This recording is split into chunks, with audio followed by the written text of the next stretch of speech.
Jon Snow tried warning us, but we didn't listen.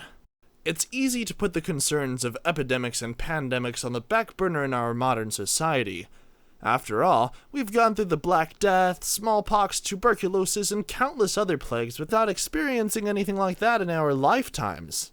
As if thinking that makes it so, right? Wrong! These days, we can use statistics to determine whether an epidemic will strike next and how it will spread across populations if left unchecked. And when you look at the numbers, it's easy to see why Jon Snow tried warning us, but we didn't listen. Family. He was born on March 15th, 1813 in York, England, the first of 9 children born to William and Frances Snow, living on North Street. John's father was a laborer, and he initially worked at a coal yard near the Ouse River before becoming a farmer in the village north of York.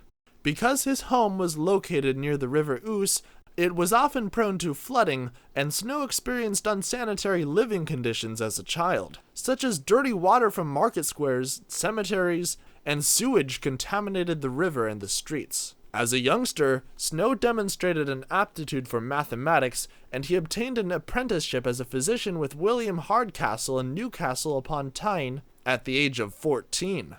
During his time as a surgeon apothecary apprentice, Snow encountered cholera in Killingworth, a coal mining village. Snow treated many victims of the disease, thus gaining experience. The following year, he switched to teetotalism and signed an abstinence pledge. Snow was also a vegetarian and tried to only drink water that was distilled.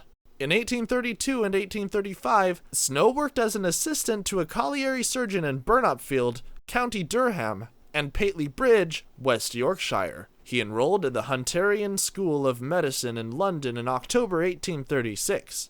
Snow received a medical degree in 1844 from the University of London, and in 1849 he obtained a licentiate from the Royal College of Physicians of London. After spending most of his life in London, he managed to conduct research, provide medical care, and live in the Soho neighborhood. Cholera Outbreak. London's Soho district faced a major outbreak of cholera in 1854. This was the third cholera outbreak to hit London. An outbreak had happened in 1832 and 1849. In the 19th century, Soho had a serious problem with dirtiness due to the high volume of people moving in and no sewage service readily available. The London sewer system wasn't developed in Soho at this time, and drainage in London was lacking. People would often keep a pit that had raw sewage near their homes or even in the back of their houses.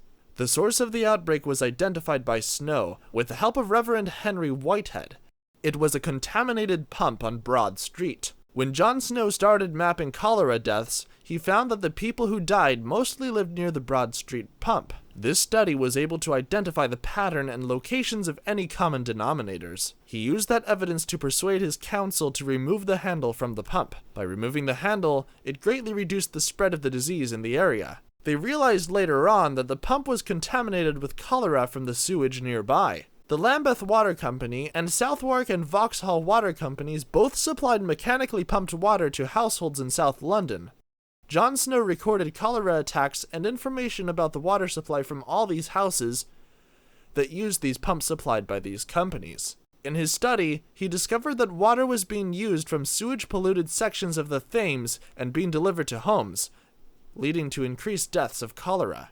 His findings were not immediately accepted, but despite this, they influenced the changes in public health and the construction of improved sanitation facilities. The germ theory was only finally proven by Robert Koch in 1883 after a period of trial and error. He found that bacteria produce microscopic round structures called spores that are capable of reproducing themselves when water is present. This may cause disease if inhaled or ingested by a person who is vulnerable to infection because their immune system is weakened by other factors such as malnutrition or HIV/AIDS, or because the person has been exposed to an airborne virus that causes the common cold, flu, or strep throat.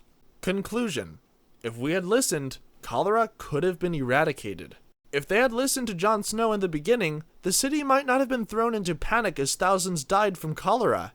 Had they invested in clean water sources, proper waste disposal and sewer systems, then maybe the world would be a different place today. Maybe there would be less poverty and violence. less people in developing countries living on $1 or $2 per day for their entire lives. Don't forget to like, comment down below,